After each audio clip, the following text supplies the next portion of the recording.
Number 6। अपर टूपा और lower टूपा। मरी में गवाही देने के काबिल एक और काबिल ज़िक्र बालाई और ज़ेरी टूपा है जो 7000 फुट की बुलंदी पर वाक़े है।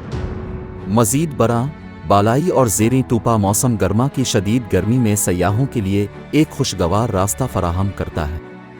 मज़ीद बरा सर्दियों में यह जगह भारी बर्फबारी के बाद सफ़ेद कंबल पहन लेती थी।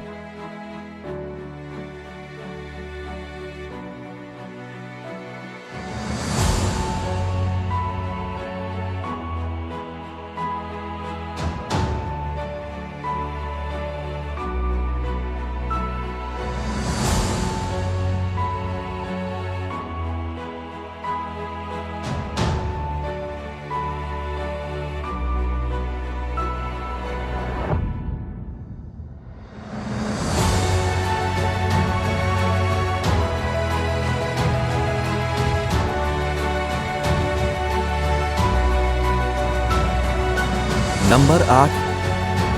नथिएगली गलियात पूरे ज़िला मरी में एक अहम किरदार अदा करता है और नथिएगली मरी में सबसे ज़्यादा देखी जाने वाली गली। मिसाल के तौर पर नथिएगली मरी और एबटाबाद से 35 किलोमीटर के फासले पर वाक़ है।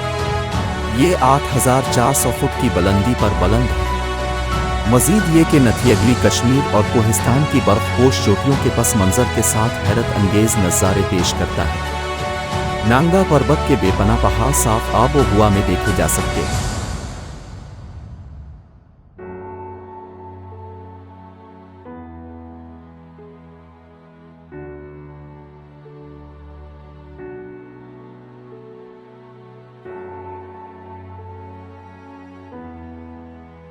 नौ नंबर अयूबिया। इस फहरिस्त में अगला नंबर अयूबिया है जो नथिएगली के बाद सबसे ज़्यादा देखने वाला मकाम है। ये मरी में पिकनिक का बेहतरीन मकाम है क्योंकि इसमें अयूबिया नेशनल पार्क भी है जो 1050 मीटर बुलंद है। मज़ीद बरा ये वादियों के अंदर पहाड़ी चोटियों पर मरी के भरपूर सब्ज़ पहाड़ों में अपनी खुशगवार आब व हवा और हज़ारों सयाहों के साथ 3027 मीटर पर फैला हुआ है।